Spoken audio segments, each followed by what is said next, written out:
السلام عليكم ورحمة الله وبركاته. ازيكم عاملين ايه؟ يا رب تكونوا بخير. لو اول مرة تشوفوا فيديوهاتي اشتركوا في القناة وفعلوا الجرس علشان يوصلكم كل جديد. النهاردة ان شاء الله هقدم لكم صينية بطاطس بالفراخ سهلة وسريعة جدا، تقدري تقومي تحضريها في 5 دقايق بس. وصينية رز معمر طعمها تحفة وريحتها حكاية وسهلة في التحضير برضو. يلا نشوف مكونات وصفتنا. عندي كيلو من البطاطس متقطعة شرايح مدورة متوسطة السمك، وعندي عصير طماطم، وعندي كوباية من المرقة، وعندي بصل متقطع برضو شرايح مدورة، وفلفل اخضر متقطع شرايح مدورة، ومرقة دجاج، ومعلقتين كبار من الصلصة، وفرخة متبليها كويس بالملح والفلفل الاسود والكمون. يلا نشوف وصفتنا بتتعمل ازاي. بجيب صينية واحط فيها البصل والبطاطس والفلفل الاخضر والصلصة والشوربة وعصير الطماطم ومرقة الدجاج، وبعدين انزل بالتوابل: الكمون والفلفل الاسود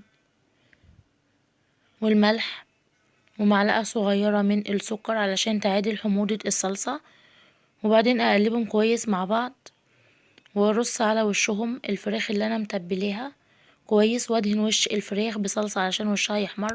وكده صينية البطاطس بالفراخ بقت جاهزة معايا ان ادخلها الفرن واسويها. ويلا نشوف صينية الرز المعمر الحادق بتتعمل ازاي. عندي نص كيلو من الرز وكيلو لبن، وطبعا كمية اللبن ممكن تختلف على حسب نوع الرز اللي انت بتستخدميه، وعندي ملح وفلفل اسود وسمنة وقشطة. يلا نشوف الطريقة. بجيب صينية واحط فيها الرز والسمنة والفلفل الاسود والملح، وبعدين احط اللبن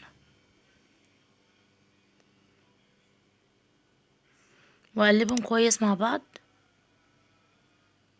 وبعدين انزل بالقشطة واحاول افرقها على وش الرز. وكده صينية الرز المعمر بقت جاهزة ان انا ادخلها الفرن تستوي.